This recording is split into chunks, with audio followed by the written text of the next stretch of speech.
recorded. The meeting is broadcast on Zoom and recorded for YouTube replay. Please turn on your microphones. Public commenters, please step up to a microphone. Please direct your comments through the chair and keep your comments on point and concise. Roll call today. We have Liz, Stephen Gold, Ron Hawkins, Bob Perkins, Richard Stetson, Elliot Thompson, and Steve Pixley are present. Thank you all for being here and being on time today. Is our select board representative not coming? I'm not aware. I haven't heard from her. I have a non-agenda item. We're not to that point yet, Stephen. We will be. Meeting minutes assignment for this meeting. Bob Perkins, it's your turn. No shit. That's right. Kidding. That's why I came prepared. Thank So you. you just turn your microphone on. Thank you for your enthusiastic response. Okay. Meeting minutes approval. We have two meeting minutes. They were emailed to you and there are copies on the tables here. Meeting minutes for May 13th. Thank you, Ron Hawkins, for preparing those minutes. Are there any comments on the minutes for May 13th?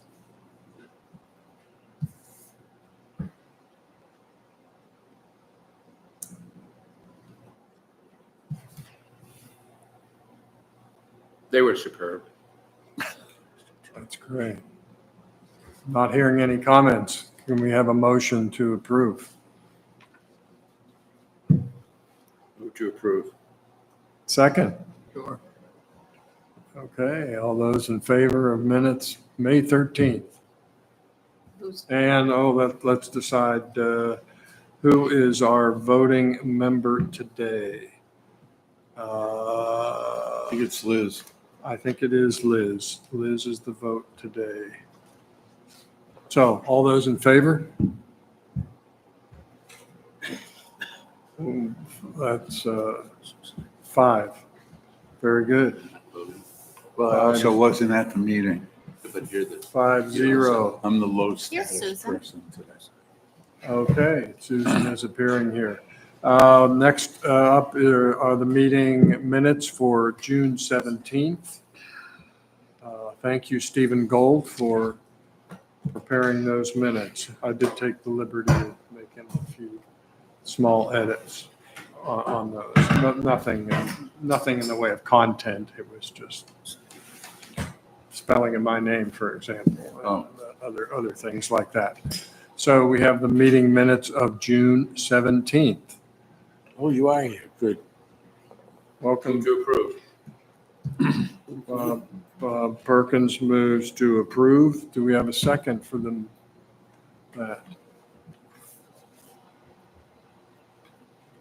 What did you say you changed, Elliot? Just some All spelling the and whatnot? spelling of my Oh, name okay. and some grammatical things. Okay. No. Then I no second comment. if I can do that. Liz seconds. That's my grammar. Any discussion about the minutes? All those in favor of approval? Again, 5-0. Thank you. Okay. Moving along. Good morning, Susan. Thank you for joining us. Thank Confirm the next meeting date, August 12th, 2025.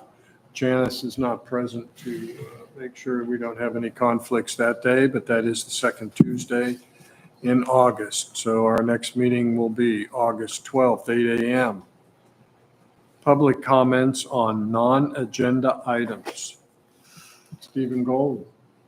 I'm not sure I have this story completely right, okay, but I'm somewhat concerned about the fact that, to my understanding, the harbor master went around and got approval from virtually everybody for the plan to use the old floats from Steamboat Landing to provide kayak space off of the docks that go down to the library, from the library park. Those docks were put in place, and then suddenly, via the powers that be, he was told to remove them. They were removed, and unfortunately, they were sold because nobody suddenly interjected, well, maybe we could put them out at Curtis Island. So they are gone, and I guess I'm wondering why that process seemed to go through an extensive approval by several people, and then all of a sudden was yanked. Per order. Well, apparently it was per order of the select board and or Audra. Well, we talked about it. We talked about it at our select board meeting, but the subsequent actions were not talked about because we haven't had a meeting between now and then. So I don't know what I will honestly say. The last I saw was I was going out with Steve 2 weeks ago, and he had just finished putting them in place. And we haven't had any formal discussion at the select board level since then. So I'm going to defer to code enforcement or harbor master on that because they're the subject matter experts on that issue. Mr. Chairperson, I guess, only guess that once the age of the floats and just the overall shabbiness, I'm guessing, they didn't like the look of them. I have to guess again. This is all, my receptionist told me that one day someone from the library came down and was like, oh, we need to talk to Steve because we didn't think these things would look like this. And that's all I don't know who it was. And I'm guessing at the words that they said.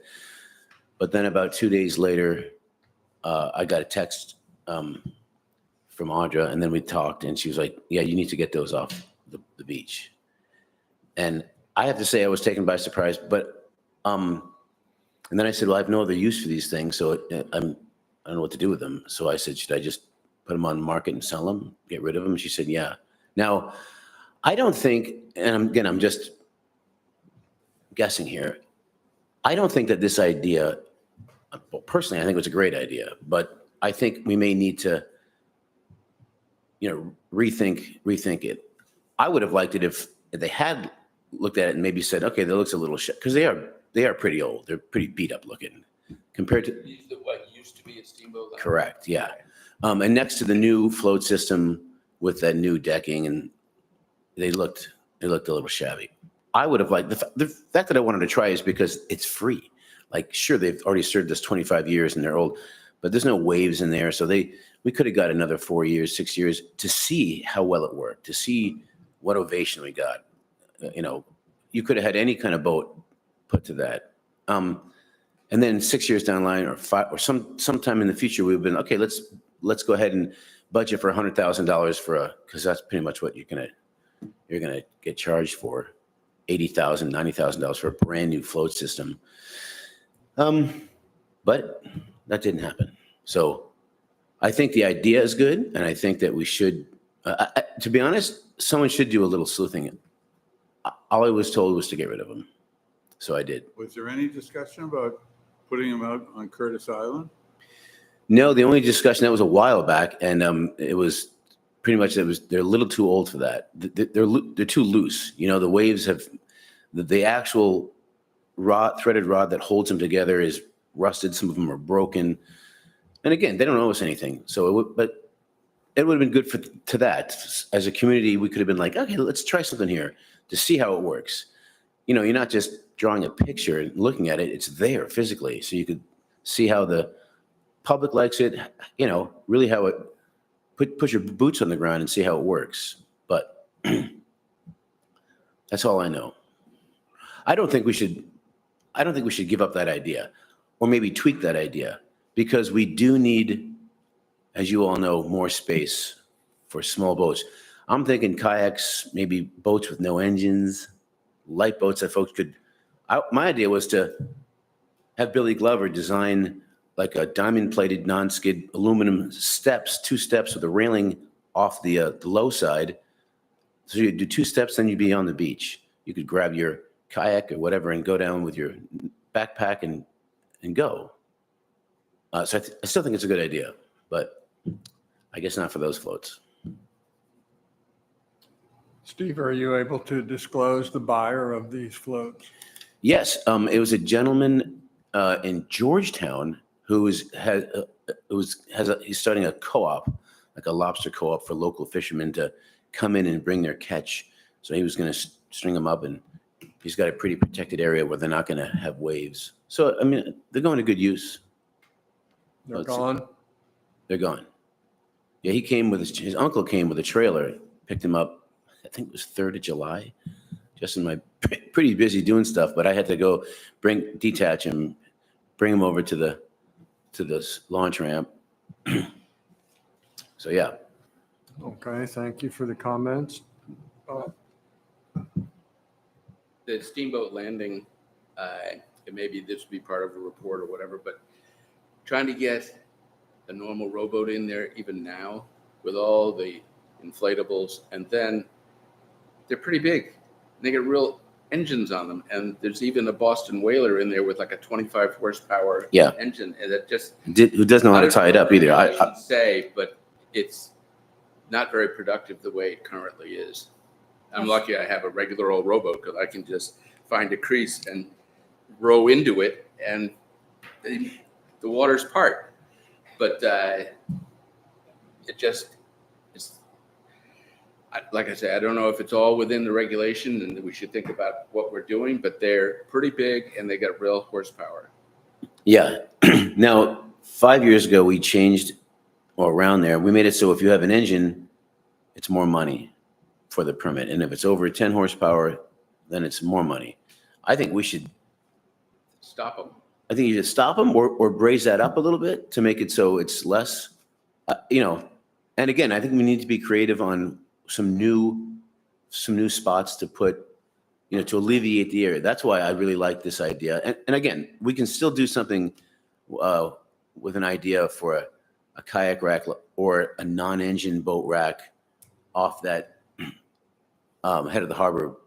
Well, I think we ought to, not to take a lot of time, but we should be envisioning that as a place that tenders going out to boats be.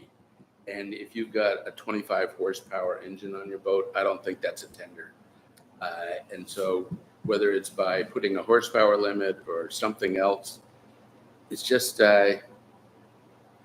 raising the fees does not alleviate the crowding. Yeah, the same at the dinghy dock down. I mean,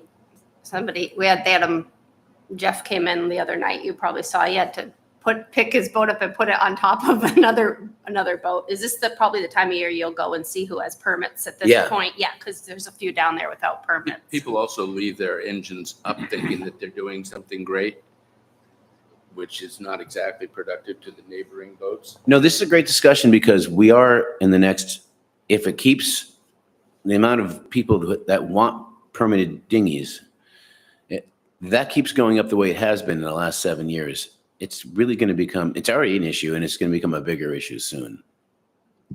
I'd like to point out, as the owner of a dinghy with a 25 horsepower motor, that a couple of things. One is, a dinghy is not just to get from the dinghy dock to your boat. There are many other uses for that ancillary boat, such as fishing, traveling long distances, carrying many people. So that, if you're talking about a horsepower limit, then it ought to be up in the size of 40 or 50 where you should have a finger float maybe. Well, yeah. But, the real problem is not the size of motors, it's the overcrowding. And, killing a solution that would have taken, 20 kayaks or more on those 5 floats has a negative impact all the way. That, we need a better solution for kayaks, and mandatory that kayaks or motorless boats go in a particular area. that you can't say, well, I bought a permit for my kayak, therefore I can go to the floats on the town landing if we establish something better someplace else. Someplace else, Excuse me? someplace else. Yeah, like what, the shabby thing we had temporarily that unfortunately never saw a kayak. There was somebody reading a book on it, wasn't there, the other day? Yes. That used to live by one person. Yeah, no, that's what I thought it was. I thought it was funny because the day I looked down, there's someone sitting cross-legged at crisscross applesauce reading a book. And I was like, maybe we could call it the floating book club or something, for the library. Ron, It's the same old challenge of trying to supply the demand from a limited resource. I don't see, we may end up at a point where we have to limit the number of dinghy permits that we hand out.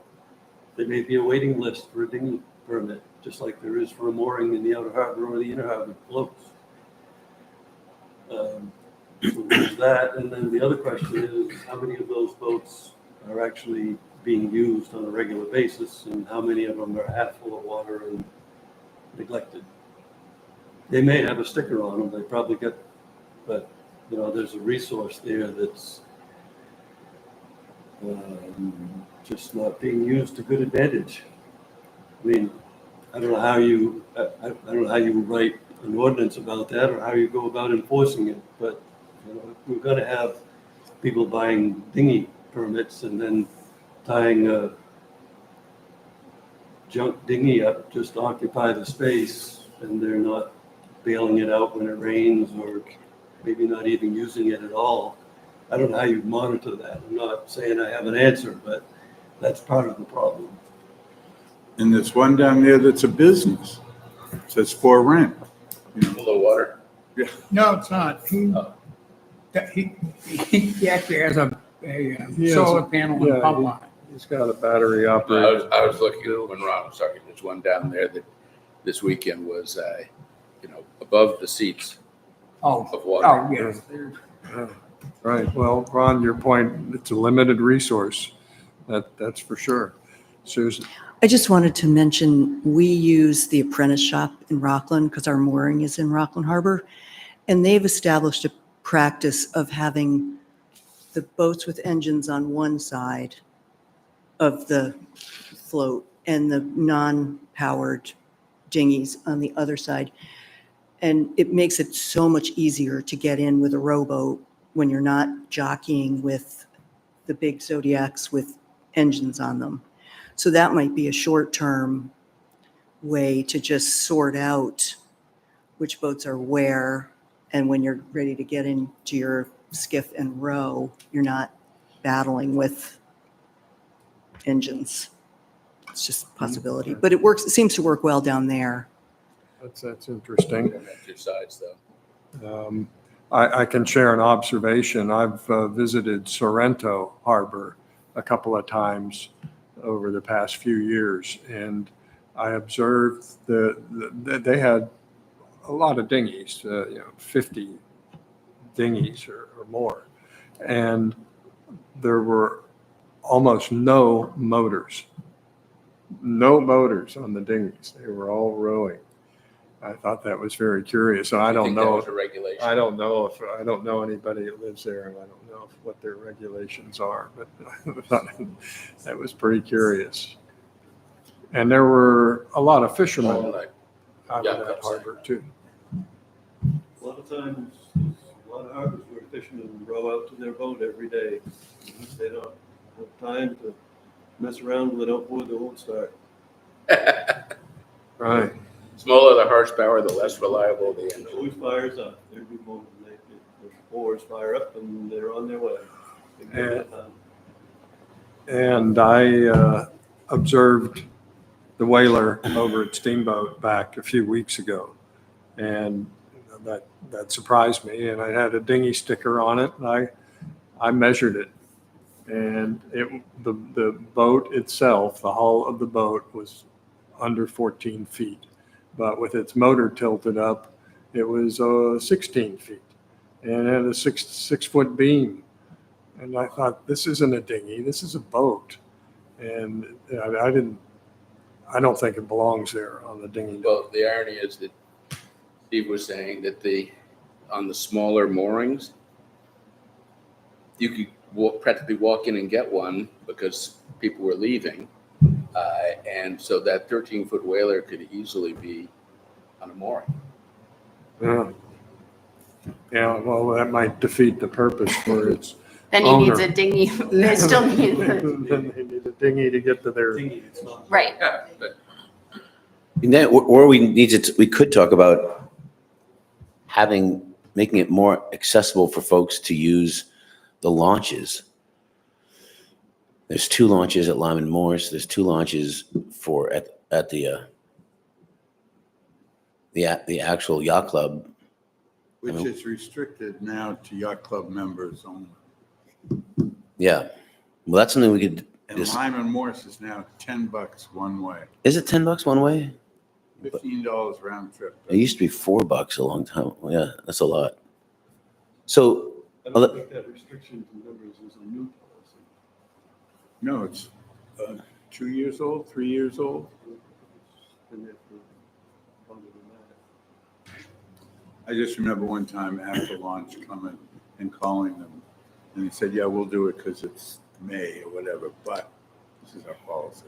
so like public transport, can we look at other harbors that may have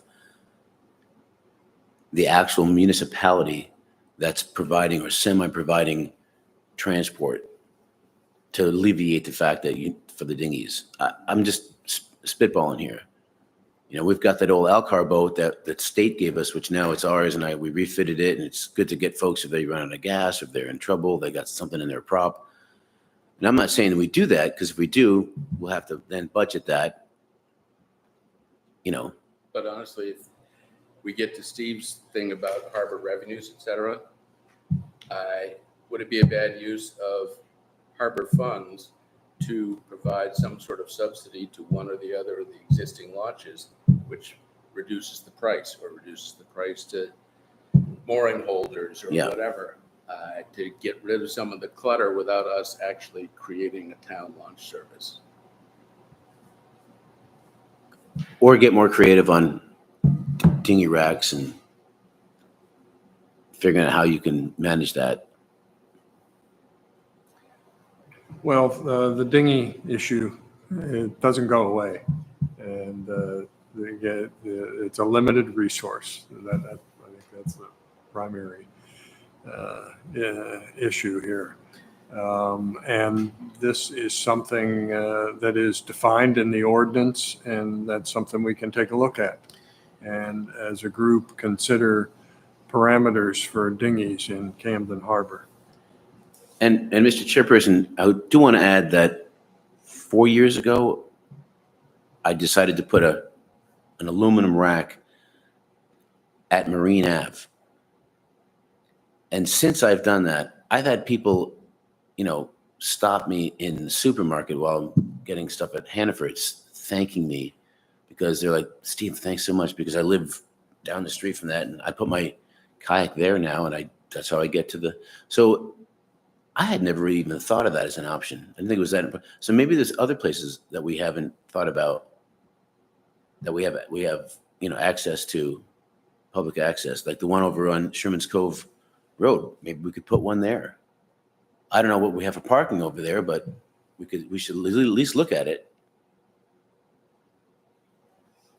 Okay, we're going to move on from the dinghy issue, but that will remain on our agenda for future consideration. And I can encourage the committee members to be observant of practices in other harbors and so solicit input from other harbors and see if we can come up with some ideas on how to address the issue at Camden Harbor.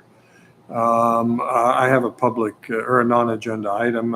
It's a question for Susan. Can you give us an update on committee appointments by the select board?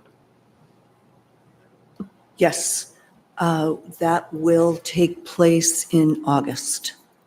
Audra is away for most of the month of July, and we are having our organizational or goal-setting workshop with the select board early in August when she returns. And we thought we would kind of hash out a good bit of that in that session. Not that we won't bring it all to the public at our next meeting, but we wanted to be able to go through applications and sort of get a handle on that so that all the sausage making doesn't happen at the public meeting. So it'll be early August. Thank you. Okay, thank you. Considering future discussion items for the committee, there are times during our various deliberations where we've talked about ordinance revisions. And I think that we should focus on ordinance revisions. And each of us probably has the ones that are especially pertinent for ourselves. But we'll have a discussion about ordinance revisions and thinking ahead. That's a process, and it's related to town elections. And ordinance revisions, the next election is in November, and we probably don't really have a lot of time to be preparing any revisions for November, but the next is in June, 11 months away, and we should be able to take some action there. So I ask each of you to consider what you feel are necessary revisions to the Harbor and Waterways Ordinance. Steve, I observed recently new stairs over at Lake Beach. Can you share any information about how that happened?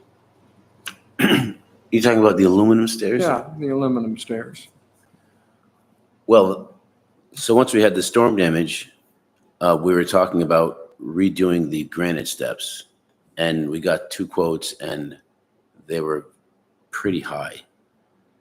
And we came up with the idea that the next storm that comes, it's probably going to just do the same thing.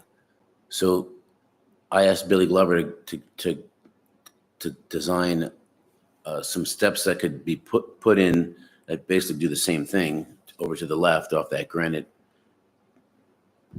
the block there, to the north of the beach. And then the idea is that it's so light because it's aluminum that 3-4 public works guys, if we can have a storm, just pull the pins and bring it up out of the way so it can't get hurt. And after the storm subsides, put it back. And so we did that. And people like it. The only thing I've heard from people is that they wouldn't mind having a railing to get from the block to the actual steps. Besides that, they really like it. Are those intended to remain year-round? I think so. As long as we're watching for weather events, yeah. I think they were in year-round last year. We put those steps in over a year ago. Yeah. Really? Yeah. So they survived there throughout the winter. Uh-huh. And like Steve said, Public Works and his crew's ready to remove those, lift them up at any time a storm comes. There's repetitive damage on those stairs. I think we were on our 4th set of granite steps over there.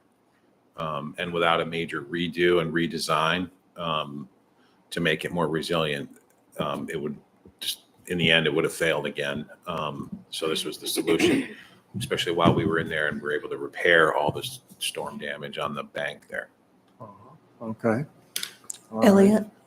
Elliot, may I just circle back to your previous comment about ordinance review? Because I just pulled up the calendar for the August 5th and 19th are the public hearing for warrant articles, including zoning. And the 9th of September, is the approval of the warrant, and the 12th of September is the deadline. So nothing's going to happen, unless you had it all ready to go to a public hearing. So I think that to queue up the things that we want to discuss for the June warrant is going to make a lot more sense. We're past the point where we can, That's what Ellie and I chatted about that this morning Yeah. and agreed totally on that. just wanted to get Yeah. that on the record. Okay, thank you, Susan. We don't even know what we want to change. Correct. Yeah, right. Steve, do you have anything more to share for your harbor master report? Well, as you may or may not know, there's about 35% of the moorings right now don't have boats on them. I've never seen it like this. I don't know if it was the cold spring or what. I thought it was at first, but it just seems just a very slow start. Is that post July 4 or what would you? Usually July 4th is that kickoff. And No, but I've been saying, when you're saying roughly a third are empty, no, you go out there right now. Go out in Sherman's Cove right now, just around the bend, and look at the mooring. There's no boats. and those are, For, or are they? Yeah, no. These are folks that have paid for the permit, and I've had maybe 6 people say that they're not, because they have an injury or they sold their boat. They're not going to use their boat. And I'm trying to find folks that want to use them. Then there's boats that there's just. So my guys, just like last year, we're taking these numbers down to find out, and usually if it's the whole year, I'll call them up, and I've only taken away 1 mooring because of non-use, but I might have to up that a little bit. Steve? So our select person that's paying another town for mooring fees could actually wind up in Camden.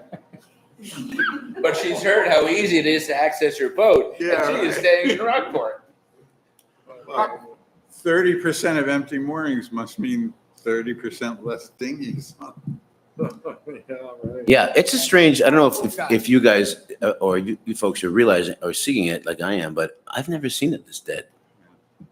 And even on the water, you go out on the water and I've been out there and there's nobody out there. there's nobody out there. I was surprised because, 4th of July this year comes, sometimes if it's a Wednesday, it's not that big a deal.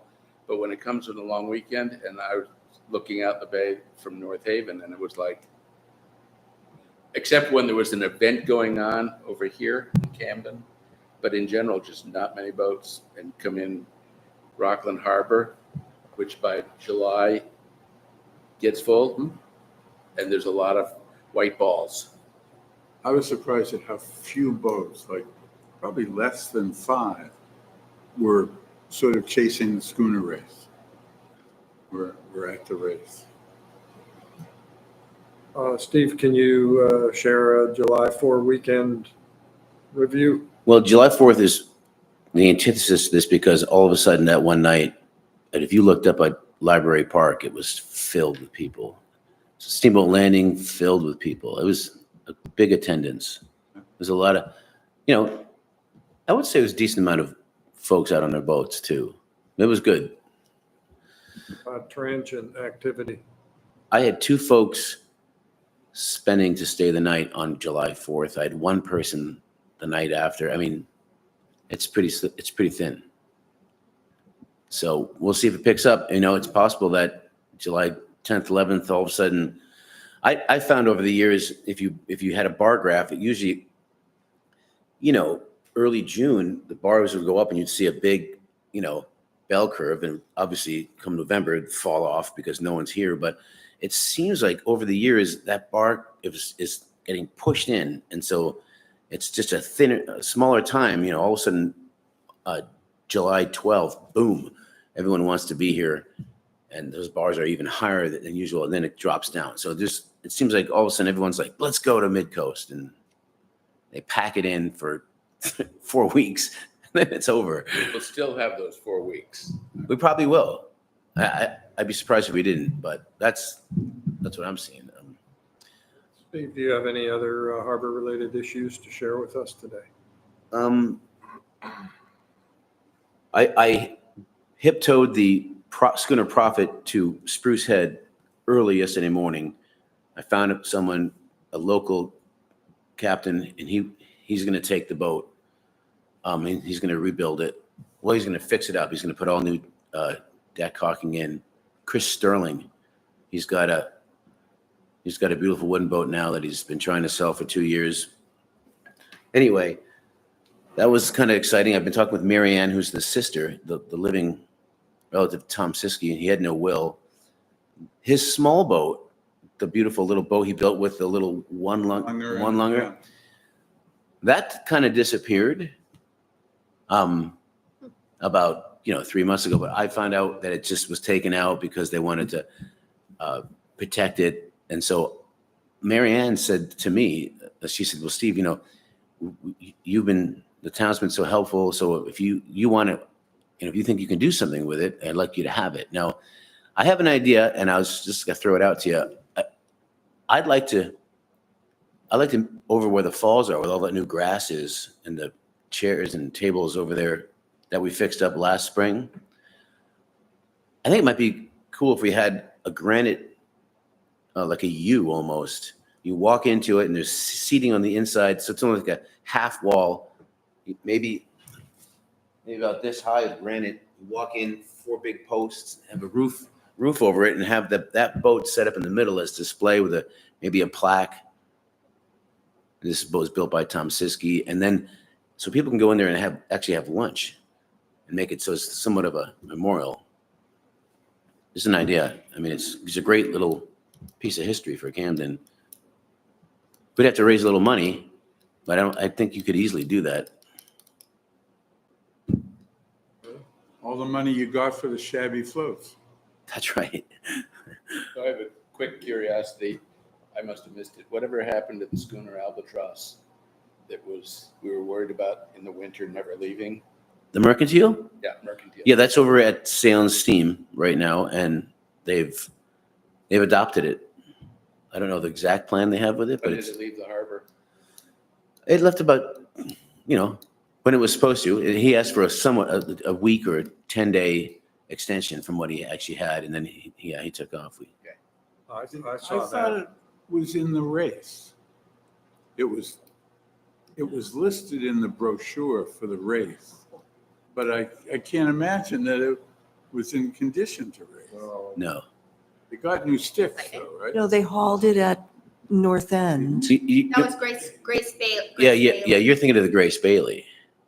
Yeah, but the brochure said Mercantile. Oh, it did? No Yeah. kidding. Yeah. No. What's behind Harbor Dogs there, sitting in the? Yeah, so behind the Harbor Dogs is the actual main boom and gaff for the Mercantile.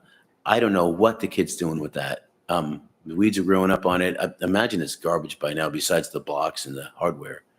I don't know why he'd left them there. I thought I saw a Mercantile on the shoreline at Proc back about 3 weeks ago. Well, She was hauled at North End Shipyard. yeah, she was hauled in the, She was hauled at North End Shipyard. The Coast Guard looked her over.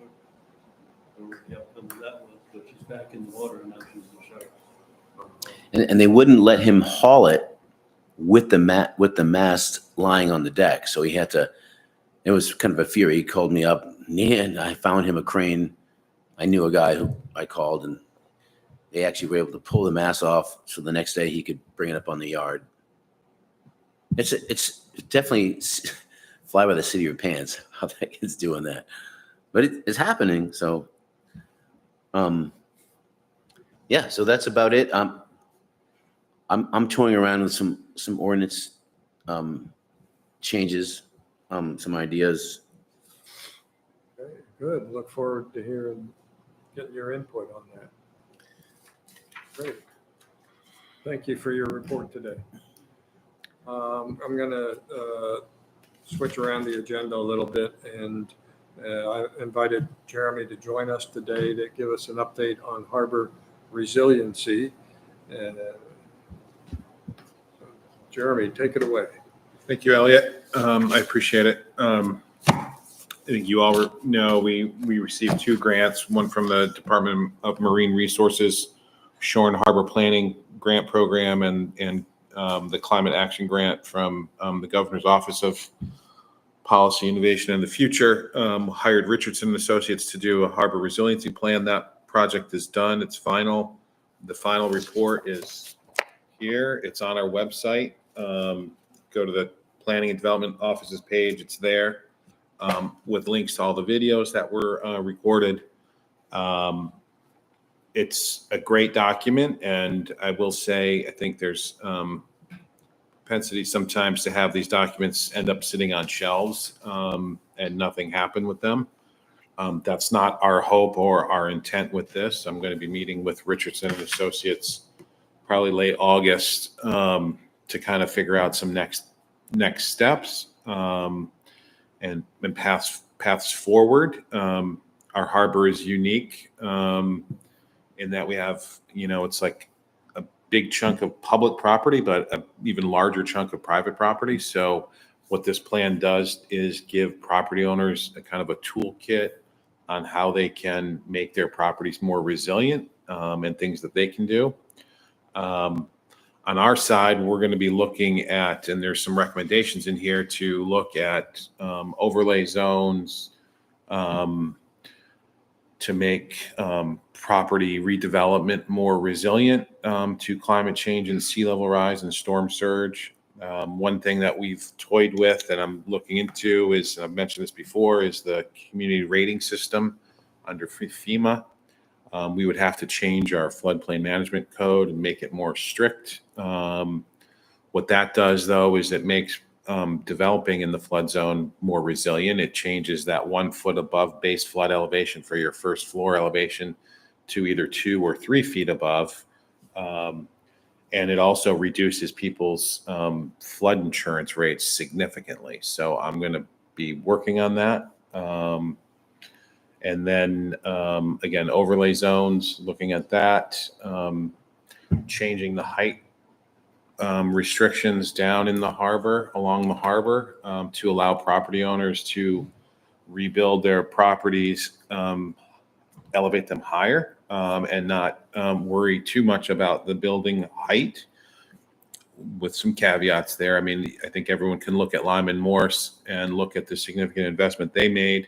They would have liked to go higher to get their first floor elevation higher. Our codes prevented that, which is unfortunate. But we're going to try to do something. If you're going to do a substantial improvement or new construction in the flood zone, we're going to try to figure out a way, and obviously it needs to go through zoning and get approved by voters, but to allow people to go higher to get them out of the flood zone, which is, I think, a pretty significant and important need. Is the crude thought on that 1 or 2 feet, or like Florida, 6 or 8 feet? And the community rating system or the flood? When you start going up, is it the kind of thing most people wouldn't notice, or is it, you want the water to flow right under the building? Well, I think it all depends on existing site constraints and conditions from property to property to property. But I think as a whole, going up 3 feet is probably much better than going up the 1 foot, which our code requires you to go. And we're just running into that. If you go up higher, the height ends up trying to elevate the building up higher, then you exceed our height restrictions. So I'm going to try to come up with a creative solution. If you're doing a substantial improvement or new construction and you're in the flood zone, you can do a 5 foot above, something along those lines. 5 foot above what the current district height standard is something what I'm thinking about.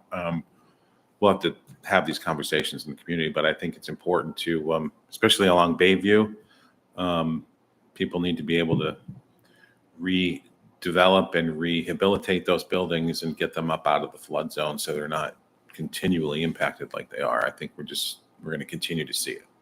Does that help answer the question? That's where we are. One thing that we have talked about too is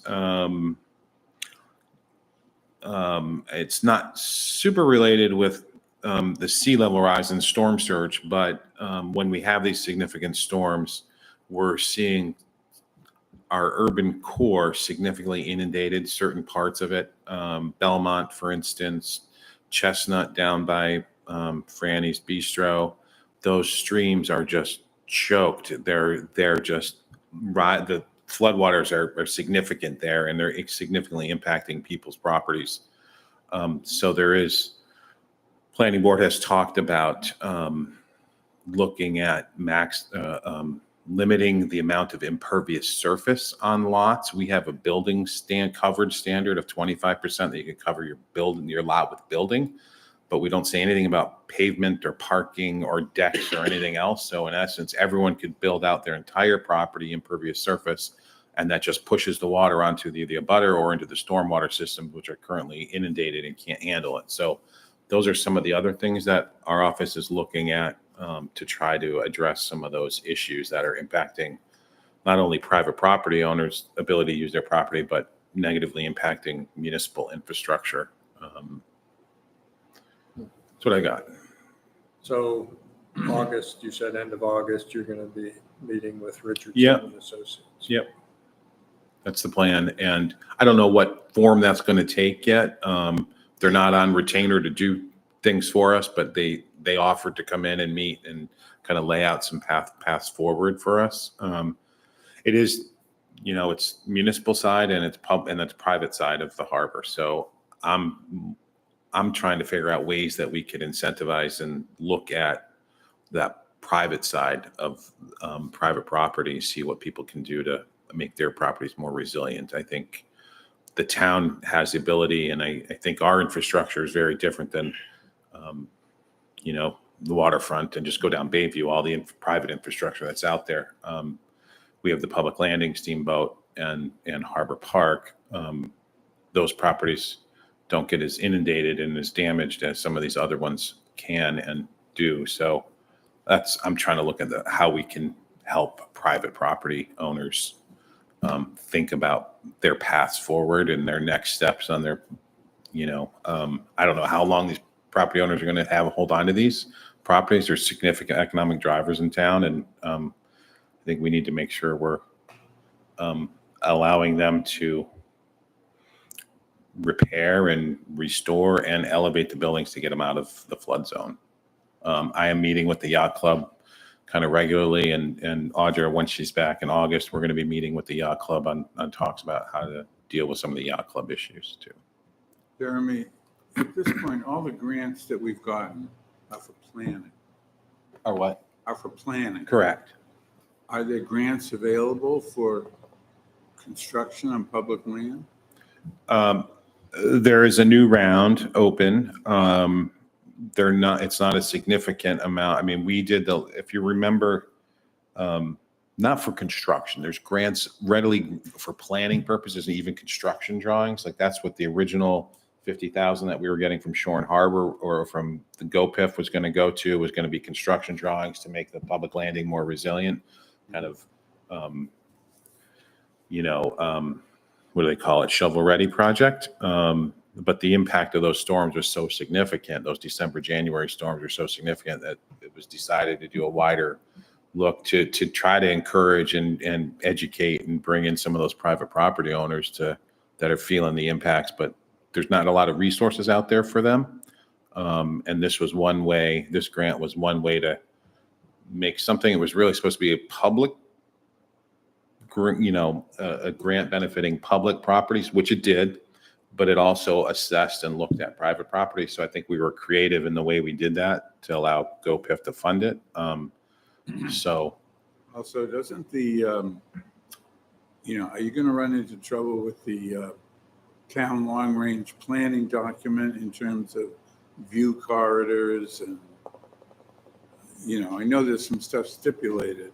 yeah, well, I think the reality is at some point we need to maybe change some of these things. Like there are some provisions in the harbor zone about a view corridor in certain areas, right? There are sections of that, but the reality, I think, those were done at a time when I think I certainly wasn't here, but I assume those were done a long time ago when we weren't really contemplating and thinking about sea level rise and damage to our significant economic drivers, which is the harbor in town. And I would suggest that allowing buildings along Bayview or Lyman Morse, if they were to elevate that whole building, is much more of a priority than preserving a handful of people's view of the harbor from certain locations. I think that's for the betterment of the community. Allowing those properties to elevate a little bit more is far more important than giving a handful of people a view. And I think that's just,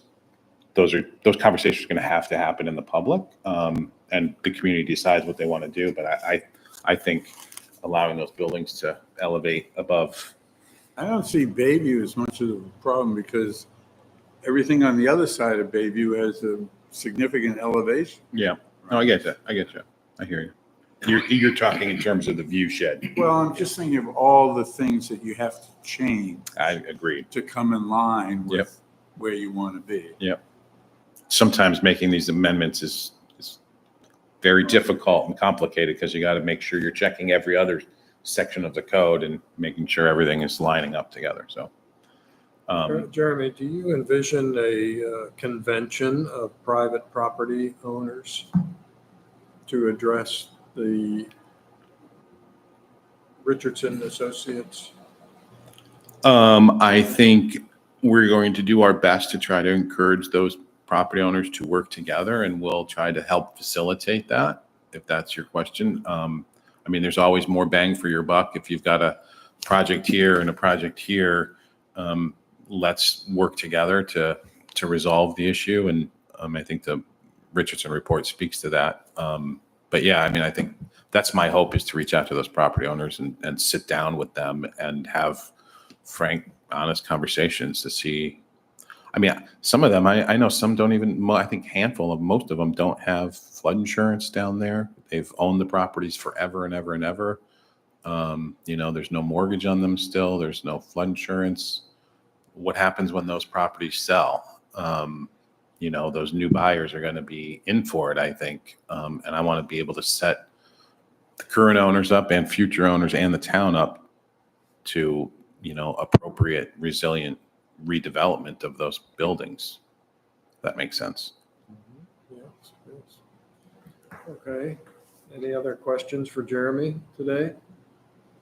Good. Jeremy, thank you for And joining us I'm today. always here for you folks. I think the ordinance revisions and amendments is a good plan, and I think working on them fall and winter so that by springtime, they're lined up for April to the select board in time for June is perfect. Okay, good. Thank you. Okay. All right. Mr. Chairperson, I have a meeting with Nancy Carlson about her mooring, so I got to go too. Okay, we're going to talk about harbor finance next, Nice. just for your, just FYI. All right, thanks. In fact, you might want to take Steve's analysis just for your reference. Okay, harbor finance, Stephen Gold, thank you for preparing this. There is a sheet there in your paperwork. And tell us about your findings. Well, I mean, I undertook this for one reason, it was not meant to try to alter how money is spent or how money comes in. There's certainly some things we could look at, but I've always felt that it was necessary to do this because of an attitude about the harbor and its expense, et cetera, and that it doesn't receive, in some ways, the recognition it deserves as an income generator for the town. And basically what this analysis shows is the revenues that come in via harbor and harbor expenses, and then the expenses. And the thing about what the town has been publishing in the town budget is it attributes a great number of expenses as being harbor expenses, which any amount of common sense would say these are not expenses that should be considered harbor expenses, such as the public landing restrooms, Curtis Island Lighthouse, public landing restroom maintenance, trash removal, public landing building maintenance, et cetera. Those items total $58,000. And then the items that were impossible to specifically apply a percentage, but our last meeting, Steve said himself that, 8 months of the year, he's at the Snow Bowl. And when he's at the Snow Bowl, he's like 80% Snow Bowl and 20% harbor. And we have a harbor clerk, and we have significant tax expenses connected to both those salaries and health expenses, et cetera. So I just took those salary and health expenses and tax expenses and said 40% of them should not be applied as due to the harbor. So the total of those two things, that 40% would be $72,000 plus. So harbor revenue at $469,600 with what I consider true expenses of the harbor of $264,750 means that the harbor contributes slightly over like $4,840 over $200,000 toward the general fund. That's it. It's just, because I think for one thing, Audra and maybe the select board, there was a controversy last year about the fees that the Harbor Committee thought was realistic, for moorings, et cetera. And then Audra went and just changed them arbitrarily. I think having a realistic picture of the harbor helps in making decisions about the harbor. That's about it. Very good. I know that took time to do that, and I appreciate you doing that. You just made the comment about the town manager raising the fees, and that wasn't just harbor fees. Well, I understand that. Those were fees, town fees across the board, and significant changes. I'm looking at your summary here at the end, harbor revenue 469. In the numbers that I put together, I came up with 439, and I don't want to quibble about that. That's not an issue. Well, this number, 469, is only $5,000 off of what's written in the town budget. Oh, okay. And then you have harbor expenses here, and that's what you're considering to be real harbor-related expenses, 264? At the end, Yeah, right. because it actually takes the budget number of what the harbor expenses are and just deducts those things that I said weren't appropriate. Okay. All right. So your bottom line is that the harbor's contributing over $200,000 to the general fund Yes, above and beyond its expenses. correct. All right, very good. I reached out to Sarah Scrivanich, who is the chairperson of the Budget Committee, and I asked her if she or someone else has expertise and familiarity with the harbor budget numbers, and she hasn't responded directly to that yet, but I'm hopeful that there will be some future dialogue there about how they come up with the numbers for the budget.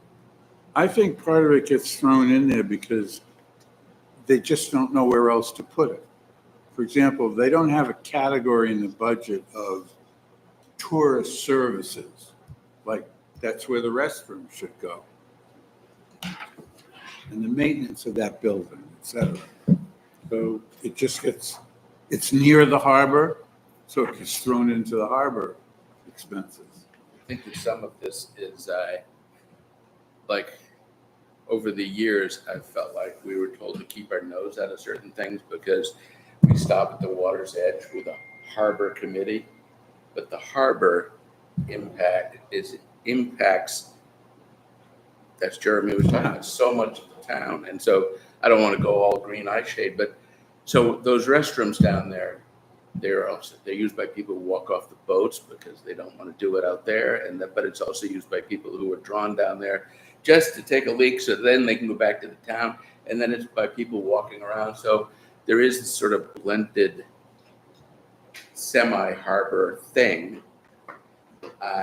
And I think us harbor revenues exceeding various definitions of what the harbor expenses are honestly doesn't bother me, because the town does need to, there are some things that don't make a dime, but we still need to have as town services. So I'm not that concerned with how much we are in overage, because as we just discussed, if we lower the harbor, the various fees that are part of the harbor revenue, we just create an overabundance of demand for that. And I think that even though I hadn't thought of it remotely before the conversation about launch services and stuff, I think that the town should think about the fact, well, the harbor revenues actually exceed the expenses. So are there services we could be providing? Launch service is the first one that came up, but there may be other ways that we can spend some of that money to alleviate a problem in the harbor, and not just think of it as helping out the Snow Bowl or Barrett's Cove or whatever. I don't think that, I think the report is very interesting. I Because think even the under report any will- yeah. definition of what these expenses are, the revenues exceed it. And we should be thinking about, is there some way we can improve the harbor with those revenues? It was just for clarity.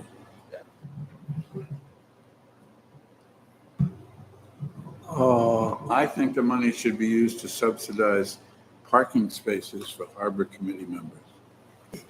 I thought all the green lines were harbor committee Yeah. reservation spots. Right. Actually, you weren't here. What are the green lines in the parking spaces? Honestly, I'm not sure. It may have to do with clarifying where the 2-hour spaces are going to be and then have a different color. So I I'll be, think that I noticed Yeah. that. I would assume all the green spaces are gonna be the Are gonna be paid the parking 2-hour. spaces, because I did notice the new yeah, 15-minute across from French and Braun, not in that Right. spot that nobody can fit in, but across the street where it was motorcycle. yeah. I like those 15-minute spots, but I couldn't get into that one. That wasn't green. Yeah, the So I'm assuming those implementation are- of the yeah. whole new parking scheme is going to be starting through the summer. It's going to be phased in through the summer. We're gonna have this paid parking thing. Oh, yeah. Oh, we already own the equipment. It's been abandoned. Okay. Has No, it no, no, been no, no. delivered? I know it was No, we ordered. No, it's- own them. Yeah. Have they been I delivered? believe so, yeah.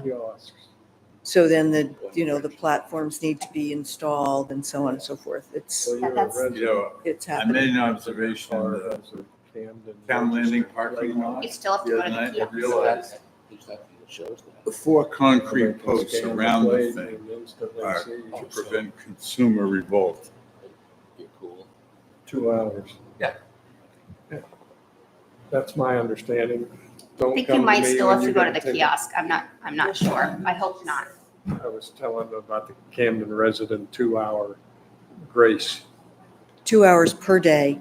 So you will register your plate on the town website so that when the parking enforcement officer goes around with his mobile reader, he'll read your plate and it will show that you are entitled to 2 hours per day of free parking.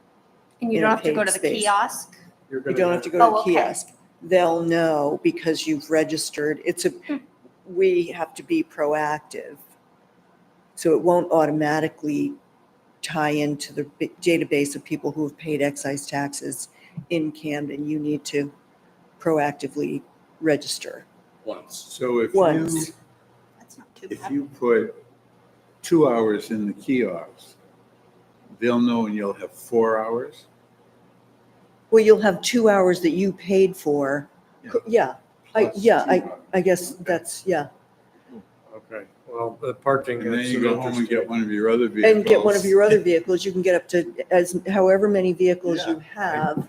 What's the limit on the kiosk? Is it 4 hours or 2 hours? I think it's 4 hours. The Yeah. machine at the And harbor and- doesn't seem to be working. It's Not not that working. that's a harbor issue, but it has been a harbor issue for people asking me how We to, stop at the water's how to- edge, okay? how to do it. All right, so parking is an interesting topic, but that's Yeah, not that'll keep us here till on our lunchtime. agenda. Yeah, we don't need to talk about that. Getting back to the harbor finances, so Stevens, showed us that the harbor makes money. Does anyone on the committee feel that this is an issue that we should pursue in any fashion, harbor finance? Elliot, can I jump in for a second? Holly? Paid parking. I just want to make sure that there isn't any incorrect information out there. So yes, the green lines, well, what you guys just said. The green lines are in fact going to be designated for the paid parking spaces to help people kind of connect the two. How we're going to institute the Camden 2 hours and the kiosk situation, the process has not been set in stone yet. So we're still working on that. We don't have the software program to play with yet, to be able to know exactly the best way to do it, to make it the easiest for the public. So that's still up in the air. So nothing is set in stone. And we do not have the kiosks yet. Nothing has been delivered to us. We're anticipating in the next couple of weeks. I've been saying that that the paid parking will start at the end of July, but we don't know for sure because we don't have anything in hand yet. So it's, So Liz, you were trying to get parking out of a ATM or what down there? You said it wasn't working. Well, there's the app Oh. that works, and then there's the paid parking. You can maybe bring this back. The machines At the public- up at yeah, public people have been landing? saying it's not working, and I haven't seen him. And I tell people I assume it's because they're not working. right. So the one kiosk from the company that we did not end up purchasing the new system from, there's one of the two kiosks have been working since it was turned back on May 15th. It's been problematic. It doesn't always read everyone's cards. Spencer's aware of it. And if there's a time when it's not working, he's not out down there checking. If you have an issue with if you think that you tried to get in and register your car for a session and you couldn't, go down to the police I department and just know talk with people are them. spending like quite a bit of time trying to get it to Yeah, work. it's problematic and we're hoping that we can get rid of it very quick, by the end of the month is the plan, so. If you're talking about new software and alternate, I just had an interesting experience one morning. I wanted to go and work on my boat for 3 hours, okay? I got there at 8 o'clock and I wanted to pay for my time. Because paid parking starts at 9 o'clock, the machine wouldn't even talk to me. That's the old system. The new system is going to operate a little differently. I didn't want to hijack the meeting. I just wanted to clarify a couple of things and let people know that, yes, paid Working on parking it. is coming. Yes, there's green lines now. That's going to help people know where the spots are paid versus white lines will be, not paid. And that just kind of stay tuned and bear with us while we work through some of the stuff.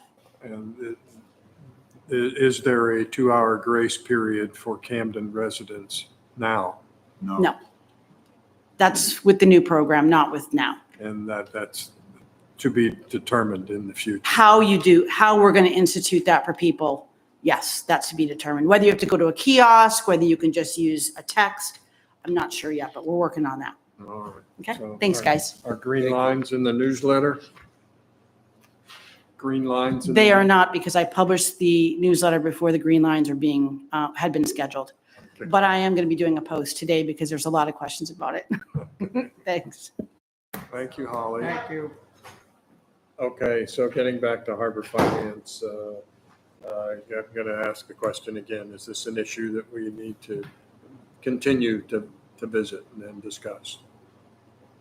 I'm sorry, I didn't hear you. What? Harbor Finance, do we need to talk about it more? Are there specific things about it that we want to continue to discuss? I'm happy for the awareness, so it may come up in conversation, but I don't think it's a separate issue. I wouldn't mind next year talking to the budget committee and just saying, we're not talking an argument about the numbers, but, you know, if their 40, 50-page budget is supposed to provide clarity to the community, then maybe some adjustment on how they do this helps provide clarity. Right, and that's essentially why I reached out to Sarah, was to initiate a contact, but I envision that will require participation by the Harbor Committee in the budget process. So, okay, very good. Well, Well, go ahead. Elliot, I might also just say, in terms of this percentage of Steve's wages and how they're attributed, whether it's Parks and Rec or Harbor, that's something that Jody Hansen could answer pretty readily, because it's an accounting approach that they've arrived at. And I think it's changed over time, whether some of it's been in different departments or putting it all into one department. But the budget committee works off of information that they're given from the accounting. So, But right now, If it's there's all a- in one.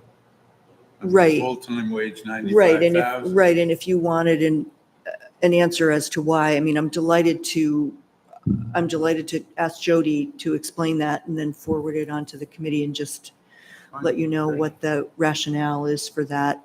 Because Sarah works with the information that comes from, I think that's the order that it comes to her. So let me reach out to Jody and just have her pop a memo to the Harbor Committee to explain that.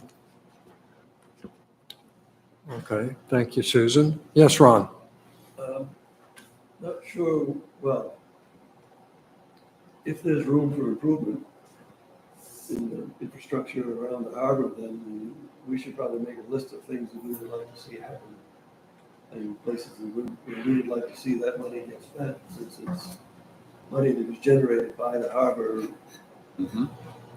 Well, The feeling would be that it go back into. It the harbor. certainly may come up in the resiliency plan. Well, there's Yeah, all or- kinds of costs coming up, no question about Yeah. it. This is going to be a drop in the bucket compared to the demand on that front. Absolutely. But, and we're pretty much relying on grants apparently to maintain, well, let's not so much maintain, but to improve our infrastructure. I mean, the steamboat landing, I'm assuming was done by a FEMA grant. that was Right, as a result because the of storm, damage. some of it was. But actually, that reminds me, on the resiliency plan, which I looked at but not thoroughly, that we should be reviewing that, because I had questions about dinghy docks and dinghy access in the redesigned inner harbor, and also provisions for lobstermen. You know, when you redesign the whole landing area, you know, and they talked about grading back. Well, it's going to be an area where the crane can go in, which is going to have to be out at, you know, water level and situations like that. What space are you referring to? If you take like where the crane is sort of toward the waterfall, okay, or that part, they had talked about using the resilience method of natural barrier and changing the grade. Hey, Steve, sorry, at the meeting, I remember, I think Elliot might have mentioned something about that at the resiliency meeting. And they did respond that they were kind of concept plans, that those specific spots would be, obviously dug into much deeper. But there was a lot of gray area on those specific spots. Well, that's what happens when you approach a conversation with a predetermined perspective. You see it from that viewpoint, and you don't take into consideration fisherman access and Right. all the other, and the other things that could be going on there if that space was managed differently. We used to be able to use that space to do a number of things, not just the fishermen.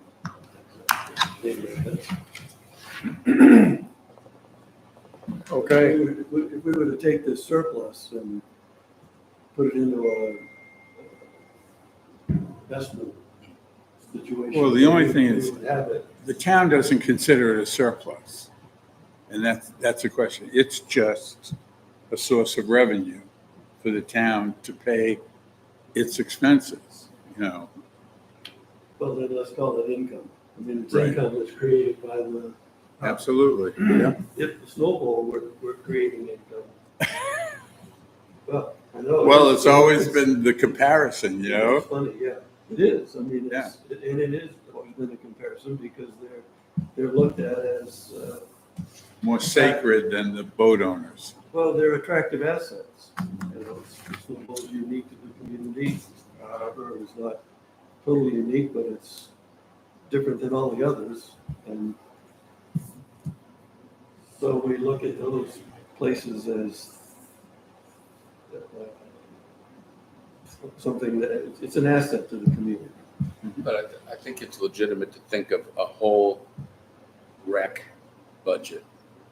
The harbor, Barrett's Cove, the launching ramp on the other side of the lake, Bog Bridge, Bowl. All of these things are part of a way we recreate, and they clearly draw people to the town.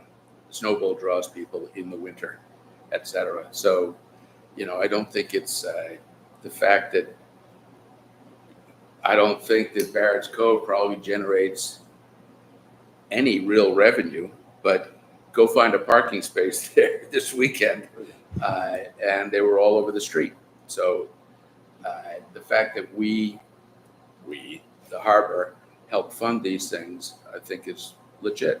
But I also think, from Steve's thing, that we ought to be thinking that the harbor also might have some needs to draw more funds from that. Well, that's what I'm thinking moving forward. I mean, we could certainly room for improvement as it stands right now. We don't present well compared to a lot of facilities up and down the coast here. We're looking a little shabby by comparison. I like shabby. Well, there is that character aspect of it, but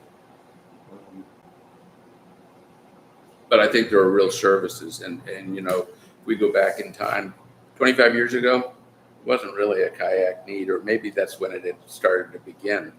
But the need for kayaks to access all these water bodies is staggeringly more than it was 30 years I ago. agree. Yeah. And that might require some money. yeah, every time the kayaks come up, I say the same thing over again. I'm just wondering, why are we providing access, storage facilities for something that should be stored at home? Because they're heavy. I spent a ridiculous amount of money on a kayak I'll probably sell so that I could lift it on and off my car alone. And if you try to do that with a Poly Pro, Old Town kayak, good luck. Bring your friends. Well, maybe there's a strategy here somewhere where you have a designated kayak storage space. Right. That, And then you have a dedicated dinghy access space. and I think Keep them separate rather than, the racks at, whatchamacallit, Steamboat Landing, I didn't really, I think there are more kayaks in there now than rowboats, and it was originally meant to be for rowboats, which it's hard to get a rowboat to it. But there's, the need for that sort of storage is all over the place. but if we. What are there, 3 of them over on If we keep giving in, 105? if we keep giving in to the pressure to find more kayak storage space, we're gonna end up with kayaks in every little nook and cranny, all up and down. Any And you place know where what there's, that means? any place where there's That public means access. we're people gonna end out up on the with harbor enjoying it. Dinghy, a kayak rack that is impinging on other people's ability to enjoy the space. You know, this is the conversation about the resiliency and, you know, bringing the buildings up far enough so they don't flood. Well, now you've impeded someone's view. I think the kayaks are impeding my view, if that doesn't sound too odd, but I just don't like to have. to Doesn't look at sound them modern. every- Well, I don't know what that has to do with that. That keeps getting thrown at me as if I'm No, but the point is that antique curmudgeon and I don't want to see change. I've seen plenty of change in my lifetime, and it has not all been for the good. And it is sometimes the change takes place because of a lack of insight or a lack of forethought regarding where are we heading with this. We think we're solving a problem by creating more kayak storage in every little nook and cranny that we can find that has where the town owns property. Well, that may not be the ultimate solution to an attractive community. well, on the kayaks, there was the book, The Power Broker, about Robert Moses, who thought he could build bridges to Long Island to help the people who lived on Long Island get in, and the bridges would be paid for over 30 years, and they were paid for in a year and a half, and Long Island was ruined, quote unquote. No, it was accessed by people who wanted to live there, and that with kayaks, any racks you fill will be taken in no time. And I'm not a kayaker, but I love the fact that people are getting out on the harbor and getting out on the water and enjoying it. And they either don't have the resources or the skills to enjoy the water the way you and I do, because it takes time to learn how to sail or operate a real boat, etc. Whereas you can get in a kayak and be out there in 10 minutes. I think that's an important point because not everybody has, you know, and same as like talking about how it would be lovely if we had a whole dinghy community without any motors, but not every, you know, when my dad packs the kids up with the food and everything to go to the sailboat in a wind, he can't row out there. So, you know, there's sensitivities to an older population and people getting out on the water who may not have the resources. Some of us older people actually do row out to our boats. Well, not, but you know, if you have a full How pack, many or years have you been doing Steve's boat out pretty far, you know, you're out by Curtis Island. I mean, on a strong wind to say that you should, you know, to row out, but having the sensitivities that, I mean, you might have somebody coming to the area who does want to get out on the water, who doesn't know what to do with a rowboat, or, you know, I think there's definitely a mix, and no right or wrong, just kind of being sensitive to all those harbor users. Ron? So to get back to the concept of allocating certain spaces for certain types of boats. I have a boat that I can't tie up at the public dock. It would be it's in excess of 14 feet anyway. So that requires being on the list to get to the figure float in the harbor. But at any rate, it's a boat that won't stand up to the abuse that it would have to take if it was being tied up to all the other aluminum and Boston whalers. I mean, if you can get it in between two inflatables, so it's just going to chase the paint off it, but it's not going to destroy it. So we don't have, Rockport has a place where they've got tie-offs between the dock and floats. And they've got some really nice boats there and people are using them to go rowing in because they have a place where they can keep some really nice boats. We don't have a place where we can keep some really nice boats. Camden Harbor doesn't have, except for the yacht club. That's why I joined it, to get access to the harbor with a boat that would get destroyed if I left it at the public landing or steamboat landing. Wouldn't last a night. It would be, the laps would be chafed off the, I mean, it would be constructive total loss within 24 hours. So we would need a niche, for various, we can define what are the various categories of boats that need, specific requirements.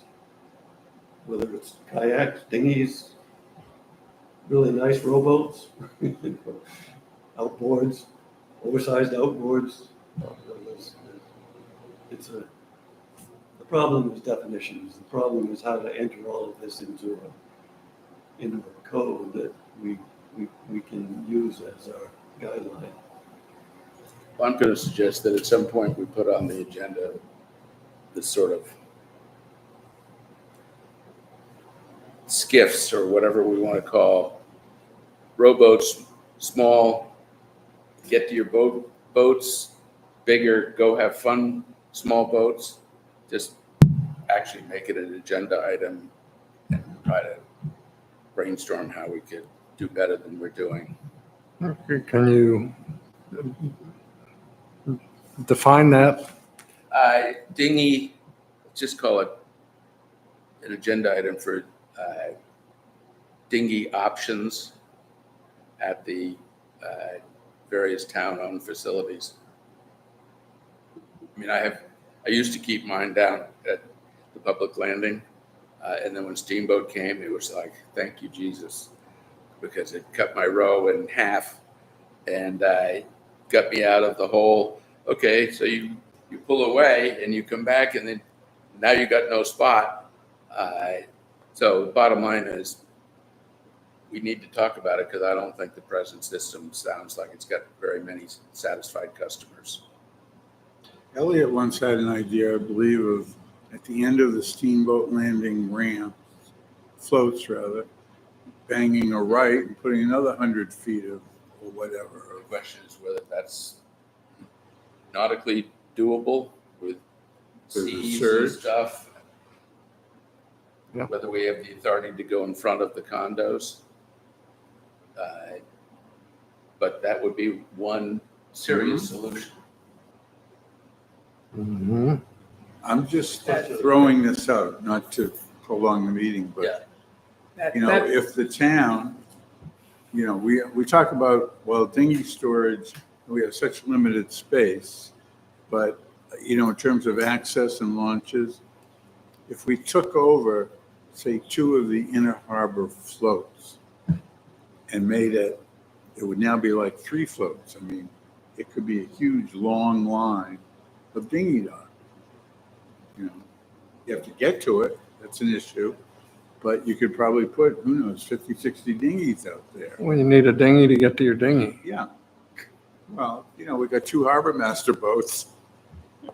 I know. It's just, if you're talking about storage, except for the shabby idea that failed, it's, you're not going to create more room in the inner harbor. Or maybe there's a less shabby idea for that space. I mean, Well, was it the look of the docks? Well, Let's put it on an agenda so that we can all go home. it Okay. annoys me that it happened so fast and Shall be done. no response. Some paint could have taken care of it. Dinghy. Dinghies. Yeah. How do we improve it? Yeah, that's disappointing. I move that we adjourn. Okay, Stephen, and we will do that. So ordinance revisions will be an ongoing discussion. It'd be good for each of us to have a copy of the ordinance and look at it once in a while and be mindful of things that we think need to be addressed. And that concludes the meeting for today. Thank you. Thank you. Back to a house full of family. We can keep going, Steve, if you need to. What? We can keep going if you need to. We could just leave it here and let him Yeah, talk leave to it. nobody.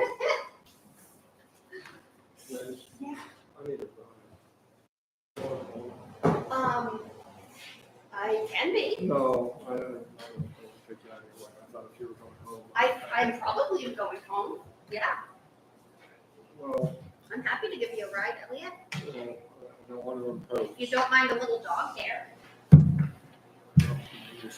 Yeah, I'm parked right over there. Let me go get stuff out of the seat. Happy to. You have to go to work or you. I don't have to go to work. or No. Kids stuff somewhere. Dom has kid. I'm free as a bird. We could go sailing if we wanted to. Oh, you. do you have a sailboat? Well, I guess you went out with John yesterday, huh?